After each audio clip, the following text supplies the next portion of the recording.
Selamat pagi anak-anak kelas 10 yang baru, dimanapun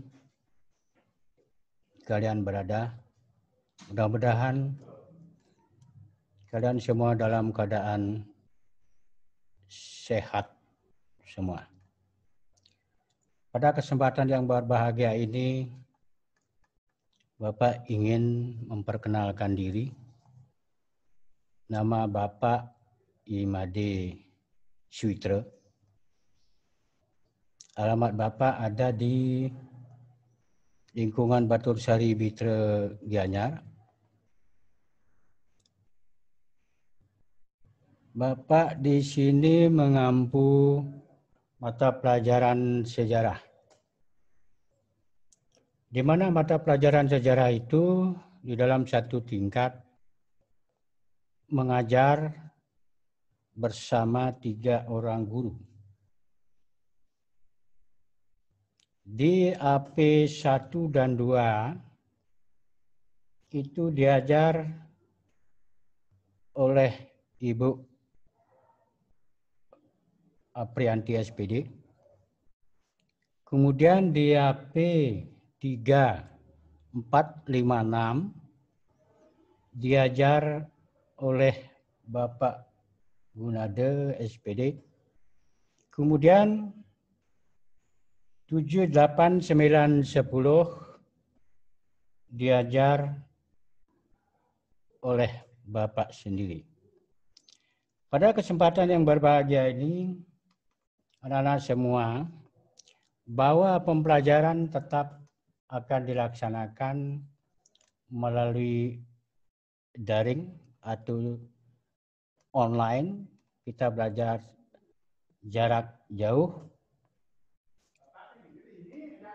Maka di dalam penerapan pembelajaran akan dilaksanakan seperti yang disampaikan kemarin oleh Bapak Gunade. Anda sudah memahami tentang konsep daripada ilmu sejarah. Maka Bapak kembali sampaikan bahwa tugas ulangan pun itu akan dilaksanakan melalui e-learning. Ya, anak-anak sekalian, Bapak sedikit mengulas bahwa konsep daripada ilmu sejarah, Anda harus memahami tentang ilmu dan sejarah. Otomatis itu bahwa sejarah itu apa, ilmu itu apa. Maka di sini para ahli maupun tokoh-tokoh yang telah disampaikan oleh Bapak Guna kemarin, antara pendapat tokoh daripada tokoh luar negeri maupun dalam negeri tentang sejarah itu apa. Dan begitu. Tentang sejarah itu apa, sehingga sampai seorang tokoh dari luar negeri, misalnya Aristoteles. Kalau di dalam negeri ada siapa? Muhammad Ali. Dia berpendapat berbeda-beda. Maka sejarah itu otomatis suatu peristiwa yang terjadi di masa yang lampau. Ada tambahannya sedikit bahwa sejarah itu tidak pernah terlupakan. Ya, maka di sini Bapak akan kembali memberikan suatu arahan kepada kalian. Maka sesuai apa yang Bapak paparkan tadi yang telah disampaikan oleh Bapak Gunade, Bapak menyambung, maka kalian semua harus membuat pengertian sejarah menurut pendapatmu secara pribadi berdasarkan teori-teori yang sudah dipelajari. Itu yang dimaksud.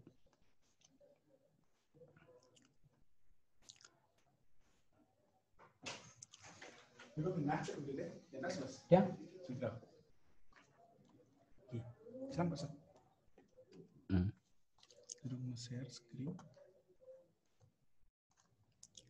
Ampun, no? Kenapa?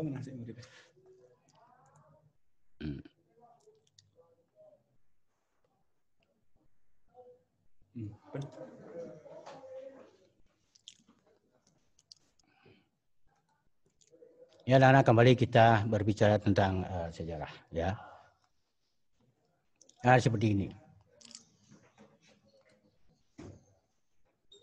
Bapak lanjut ini tentang sejarah sebagai peristiwa kisah ilmu dan seni.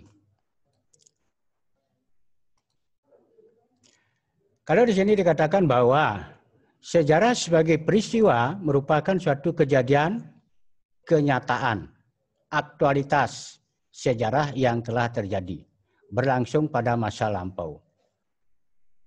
Harus bersifat objektif. Kalau Bapak jelaskan ditambah di sini bahwa sejarah itu tidak bisa direkayasa. Sejarah adalah suatu peristiwa yang nyata. Itu yang dimaksud, ya. Sejarah sebagai kisah merupakan narasi yang disusun berdasarkan pada ingatan dan tafsiran manusia tentang masa lampau yang memiliki kemungkinan subjektif. Maka para tokoh maupun para ahli sehingga mereka mempunyai suatu pendapat menafsirkan secara berbeda-beda. Itu yang dimaksud. Ya, lanjut. Nah, seperti ini. Ini kan gambar yang telah terjadi dalam kisah perjalanan sejarah. Ini. Lanjut.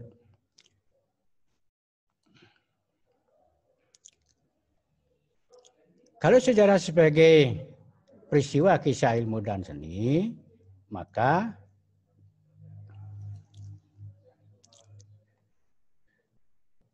Leopold von Ranke adalah sosok penting di balik sejarah sebagai ilmu positif.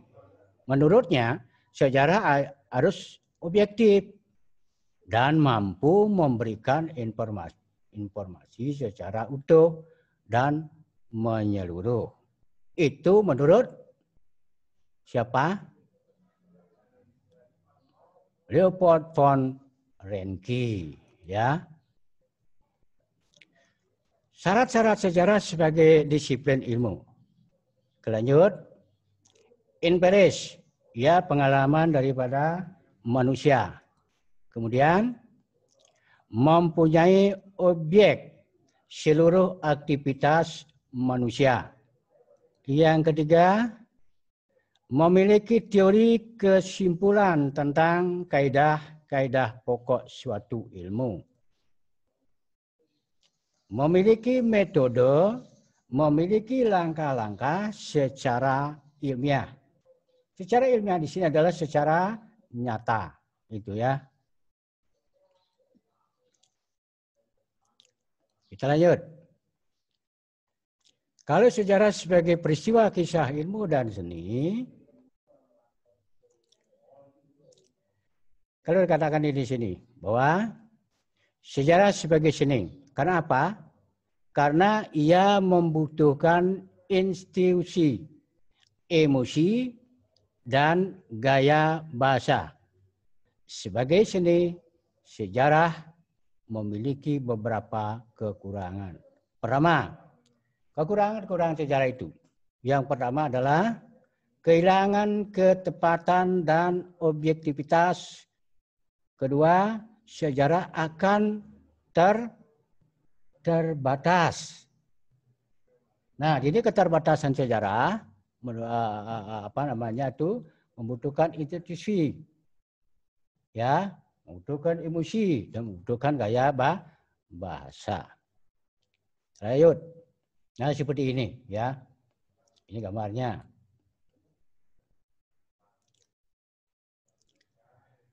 Kalau unsur-unsur sejarah kita lanjut ini, ya. Otomatis unsur manusia itu untuk sejarah itu adalah satu. Mungkin di sini ada 3 ya.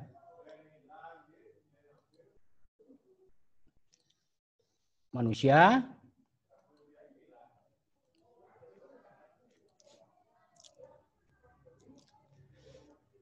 unsur-unsur sejarah itu ada 3, yaitu manusia, ada ruang, ada tempat, ada waktu. Kenapa manusia? Karena manusia itu sebagai objek. Sejarah adalah manusia, bukan binatang atau alam. Kenapa objek? Kejadian-kejadian yang terjadi dalam perjalanan sejarah itu, manusia adalah objeknya. Contoh, Bapak kasih tahu ya. Misalnya, Bandung lautan api. Sehingga kota Bandung bisa terbakar menjadi lautan api. Siapa yang melaksanakan, siapa yang melakukan pembakaran itu adalah manusia. Contoh lagi, Bapak sampaikan, seperti Perang Pragreg, runtuhnya kerajaan Majapahit. Ya. Siapa melakukan itu adalah gejolak-gejolak peperangan yang terjadi antara manusia dengan manusia. Terjadilah Perang Pragreg atau perang saudara. Itu ya. Itu contoh-contoh seperti itu. Ya. Yang kedua,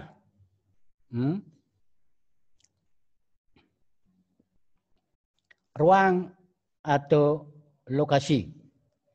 Ruang atau lokasi di sini yang dimaksud bahwa di mana peristiwa itu terjadi, ya, di mana lokasinya, itu yang dimaksud ruang, bukan luang, ruang, tempat.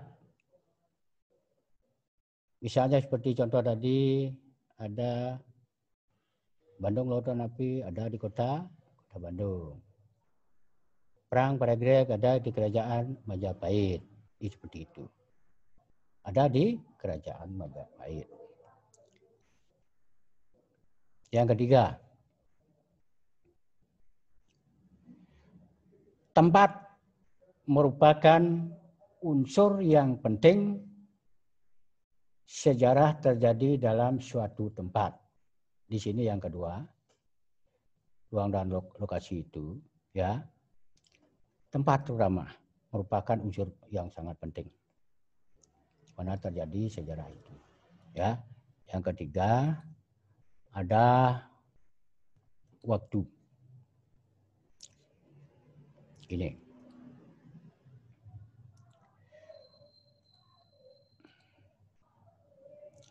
Sejarah selalu berkaitan dengan kronologi dan keunikan setiap peristiwa sejarah. Selalu berbeda dari waktu ke waktu. Sejarah itu tidak bisa sama, itu maksudnya. Tidak bisa, sejarah tidak bisa terulang seperti itu. Tidak bisa persis terjadi seperti dengan peristiwa-peristiwa yang lampau. Tidak mungkin sama.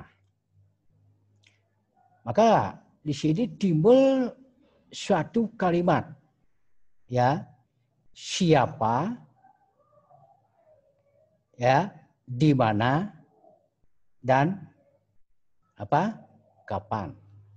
Itu seperti tadi, ya.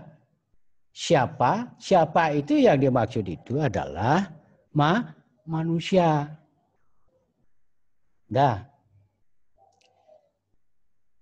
di mana itu adalah tempat atau ruang, di mana kejadian itu terjadi, ya, di mana peristiwa itu terjadi, ya, itu. Kemudian waktu, kapan,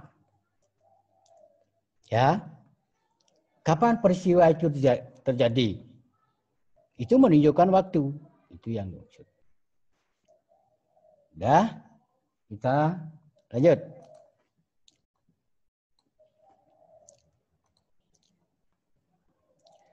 hubungan ilmu sejarah dengan ilmu lainnya. Nah, di sini ada gambar seperti ini, ada fosil-fosil yang kelihatan seperti ini, ya. Sejarah sebagai humaniora, ya. Yang pertama adalah sejarah sebagai humaniora. Humaniora mempelajari sejarah dari apa yang telah dibuat dan dipikirkan manusia melalui penelitian. Pokok-pokok kajian humaniora adalah filsafat, sastra, sejarah, dan seni. Ya, itu yang dimaksud humaniora. Ini suatu ilmuwan berdasarkan suatu penelitian secara ilmiah. Seperti contoh begini, orang yang membuat seorang ilmu filsafat, dia tuh menimbulkan suatu tanda tanya. Unsur kepastian itu tidak ada, ya. Misal begini ya, kalau sastra dan sejarah seni itu merupakan suatu kajian, dikaji dulu, ya, baru diteliti dulu, dikaji, baru bisa dikatakan mempelajari tentang sejarah lewat humaniora gitu, ya. Kemudian sejarah sebagai ilmu sosial, ya. Sejarah mempunyai metodologi penelitian ilmiah yang bisa dipertanggungjawabkan. Seperti contoh begini, kalau kita lihat contoh-contoh. Darwin mengatakan bahwa manusia itu berasal dari monyet. Anda yakin tidak itu? Ya, itulah yang disebut dengan berdasarkan penelitian secara ilmiah bahwa manusia itu mirip dengan manusia kera. Itu berdasarkan penelitian ilmiah. Itu kan baru penelitian, ya. Sehingga Darwin mengatakan, oh, manusia itu berasal dari kera. Kan tidak? Manusia itu mirip dengan manusia kera. Ya. Metodologinya seperti itu, penelitian ilmiahnya, ya. Yang bisa dipertanggungjawabkan oleh Darwin pada saat itu. Kita lanjut, ya. Perbedaan sejarah dengan ilmu sosial lainnya. Lanjut.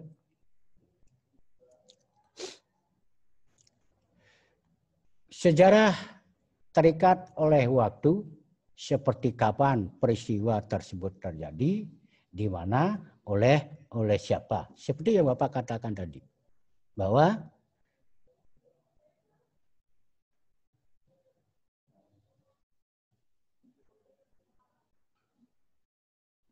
sejarah seperti kapan itu terjadi, peristiwa tersebut terjadi, di mana, oleh siapa, kan sudah dari itu merupakan unsur-unsur daripada sejarah, ya.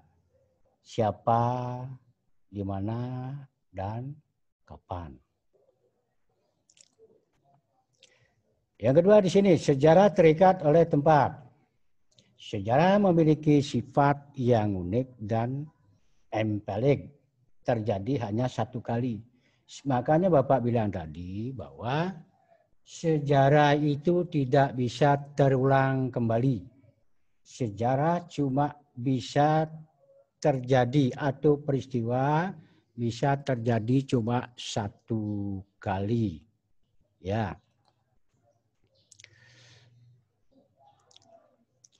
Sejarah menekankan kekhususan.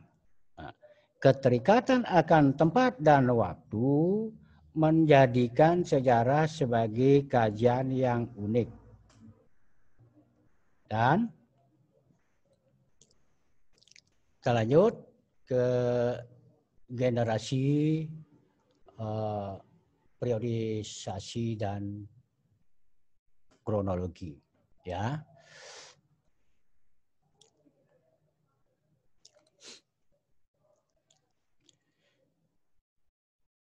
Generalisasi adalah usaha penyimpulan dari khusus ke umum dengan tujuan untuk saintifikasi dan simplifikasi. Salah satu bentuk generalisasi adalah periodisasi.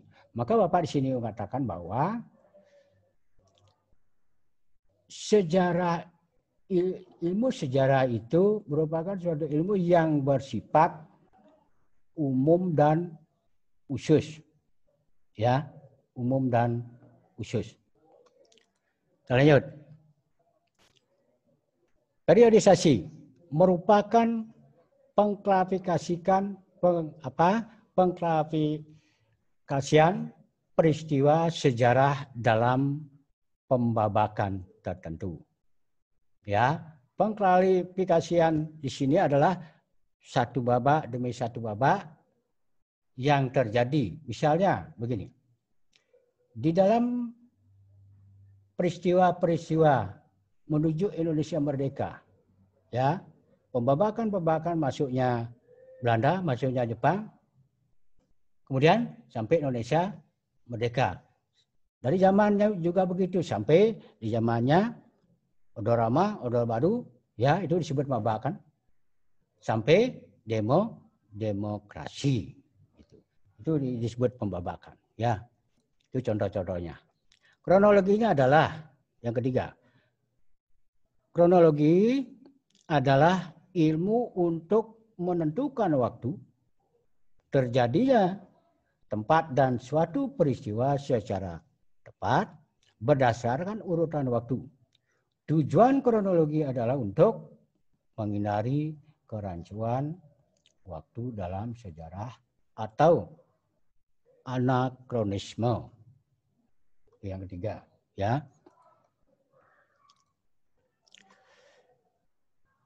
Periodisasi. Ya, kita lanjut ke periodisasi.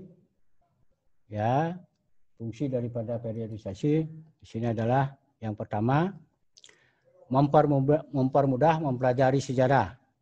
Untuk memudahkan mempelajari sejarah, maka perlu ada pemenggalan atau suatu rentetan peristiwa masa lampau menjadi beberapa masa yang lebih kecil, sehingga terlihat lebih mudah dan jelas.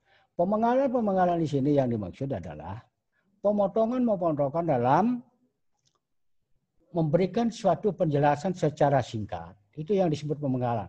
Yang mana perlu dipenggal sehingga poinnya bisa bisa kelihatan lebih sempurna.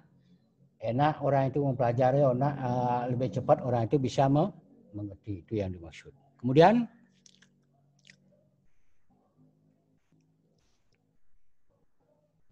yang kedua adalah memahami peristiwa sejarah secara kronologis.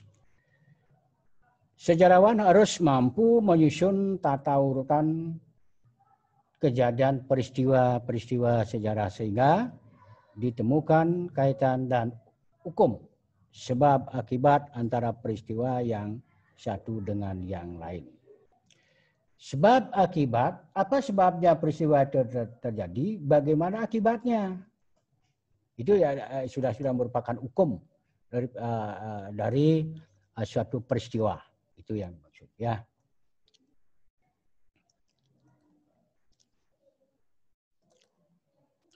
Ini contoh-contoh periodisasi, ya. Periodisasi yaitu pembabakan sejarah Indonesia. Yang pertama itu zaman prasejarah, yaitu mulai tahun 400 kehidupan bangsa Indonesia pada masa purba. Kemudian yang kedua zaman pengaruh Hindu. Kalau Bapak jelaskan tentang ini banyak sekali artinya ini panjang sekali waktunya karena kita alokasi waktu kita kejepit. Mungkin di hari-hari yang akan datang Bapak akan menjelaskan lebih jelas tentang penguraian bagaimana pengaruh Hindu Buddha masuk ke Indonesia, ya, mulai pada masa aksara mengenal tulisan. Aksara itu kan dari, kalau kita jabarkan, dari zaman purba, zaman praaksara, ya, prasejarah menjadi praaksara. Praaksara, kenapa prasejarah menjadi praaksara? Sebelum ada sejarah, ya, pra berarti sebelum, sejarah adalah sejarah, suatu peristiwa, menjadi praaksara, ya, yaitu adalah sebelum mengenal orang-orang manusia, sebelum manusia mengenal tulisan. Nah, di sini di zaman pengaruh Hindu-Buddha, ini banyak nanti materi yang perlu Bapak jelaskan tentang bagaimana masuknya Hindu-Buddha dari abad keberapa. Ya, kalau di dalam, kalau anak-anak ya, kalau kalian sudah mendapatkan LKS dari bagaimana masuknya Hindu-Buddha, sebenarnya itu sesungguhnya Buddha masuk di abad kedua. Kemudian Hindu masuk di abad keempat. Kemudian kejayaan Buddha itu melemah sampai abad ke-7. Nah, di sini pasti kelihatannya di abad ke-7. Ya, nanti di abad ke-7 mulailah masuknya Islam. Mulai berdirinya kerajaan Sriwijaya gitu. Itu ya nanti. Itu banyak sekali perlu dijelaskan nanti ya. Di zaman pengaruh Hindu-Buddha di pada tahun 400 sampai 1500 dimulai pada masa aksara, mengenal tulisan yang ditandai dengan ditemukannya prasasti di Kutai, Kalimantan Timur yang berangkat tahun 400 Masehi. Ya. Kerajaan Kutai tahu siapa rajanya? Nah, nanti Bapak jelaskan itu. Dan kemudian yang ketiga ada pengaruh Islam masuk di tahun 1500 sampai 1700. Seperti Bapak bilang tadi, Islam mulai masuk ke Indonesia kurang lebih di abad ke-7 ya.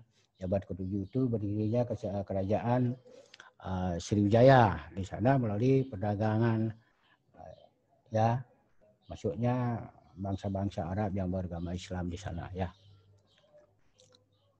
Kemudian pengaruh Islam meluas dengan tumbuhnya kerajaan-kerajaan Islam di Nusantara. Mulai dari kerajaan itu akan muncul kerajaan-kerajaan sampai 8 kerajaan dari kerajaan Tarumanegara. Baik anak-anak, dimanapun kalian berada, karena waktu tidak memungkinkan kita lanjut lagi. Mudah-mudahan di kemudian hari kalian dengan Bapak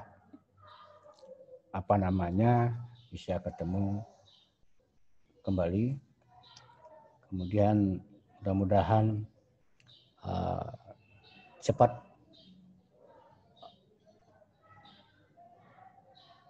pandemi COVID-19 berakhir.